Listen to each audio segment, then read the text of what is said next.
This is something that happened. I'll just remind everybody. This is something that happened in a remote portion of the ocean with people from several different countries around the world.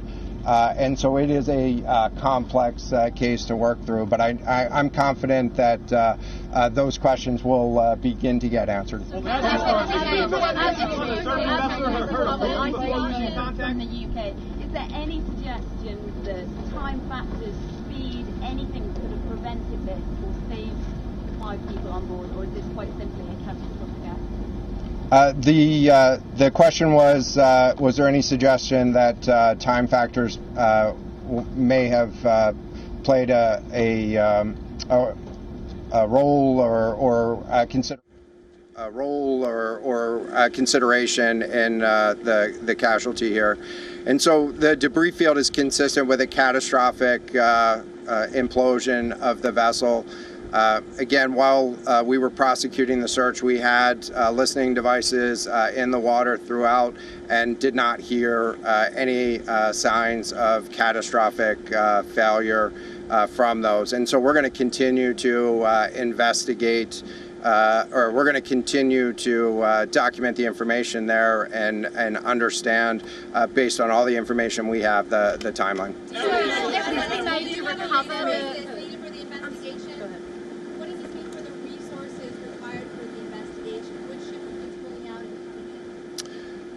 So the question was, what are the resources required for the investigation, and which ships will be pulling out and staying in?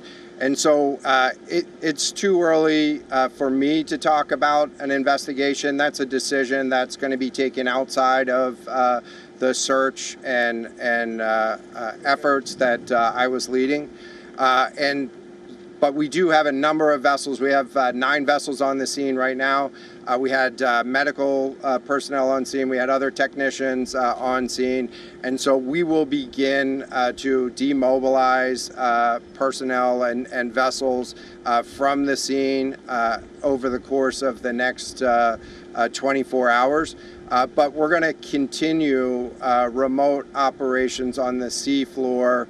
And I don't have a timeline for when we would intend to stop remote operations on the seafloor at this point. Admiral,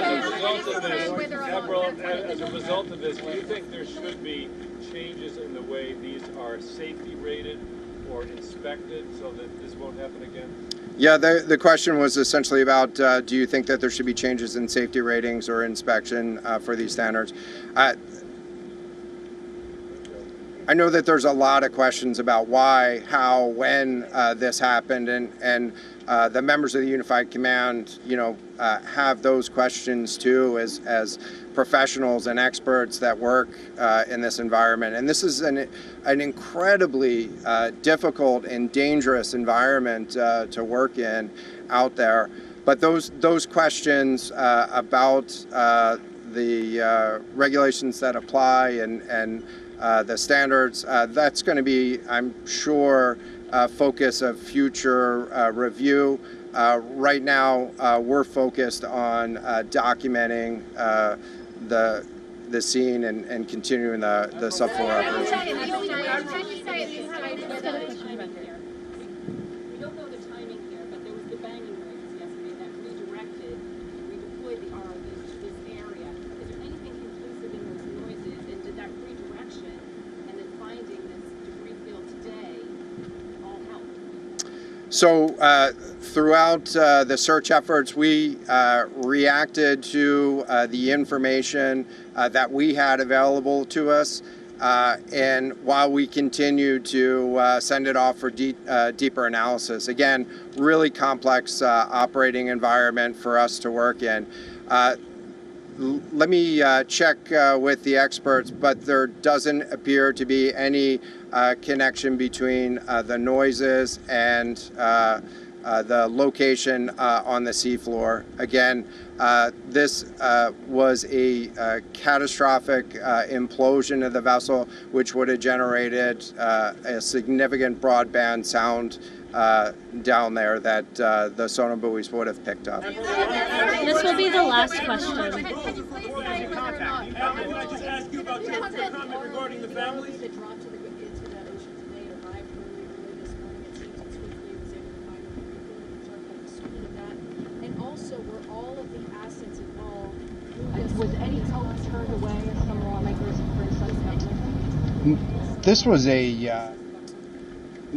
This was a incredibly complex operation, and we were able to mobilize an immense amount of gear to the site in just a really remarkable amount of time, given the fact that we started without any sort of vessel response plan for this or any sort of pre-stage resources. And so the equipment that was brought on site this morning that we were using was a pelagic ROV capable of operating at 6,000 meters, cameras, sonar, other articulating arms and resources on it. And it, we had to transport it here through C-17 aircraft. This is 2 aircraft that it took to get this up here. And so we've really had the right gear on site and worked as swiftly as possible to bring all of the capabilities that we had to bear to this search and rescue effort. And it was just a huge international and interagency effort to make this happen. So I'm really grateful for all of the responders that came out to support this and really search for the vessel. It is a difficult day for all of us, and it's especially difficult for the families, and our thoughts are with the families today. But this was an immense support, and we had the right gear on the bottom to find it. So thank you. When you attempt to recover the bodies, can we ask you, though, the victims, will they be recovered? Thank you so much, everyone, for attending this afternoon. There are no future plans. All right, so that was, of course, the press briefing where it was told as to what has happened with the 5 people who were on board the submersible vessel that lost contact. Now, remember, the U.S. Coast Guard has said that it is difficult and probably not possible to retrieve the bodies of the 5 people who are on board the submersible vessel just purely because of the conditions out there. And also the debris of the submersible vessel has been found about 1,600 feet away from the bow of the Titanic wreckage, and this is an area where there was not any debris of the Titanic that was found. And Rear Admiral Mauger has said that he cannot confirm whether the U.S. Coast Guard will be able to recover the bodies of the 5 passengers on board because of the unforgiving conditions of the environment there. And so this has now been confirmed. This, remember, has been an operation that had gone on for the last several days in the immediate aftermath, ever since that submersible vessel lost contact with people above ground, and now all 5 people have been declared dead. And the officials have said that they've been able to detect and look at some of the debris around the Titanic site. They've been able to look at the nose cone, the outside pressure hull, and also a large part of the debris of this submersible vessel. This is what has been said by the U.S. Coast Guard, who have now offered their deepest condolences to the families of the bereaved. And they've said that they are in close contact with the French and the British Consul Generals to ensure that they are fully apprised and that their concerns are being addressed at this moment. And this was a very complex search operation which had been carried out, but unfortunately it has ended in a tragedy where the 5 people who are on board the submersible vessel are now confirmed to no longer be alive.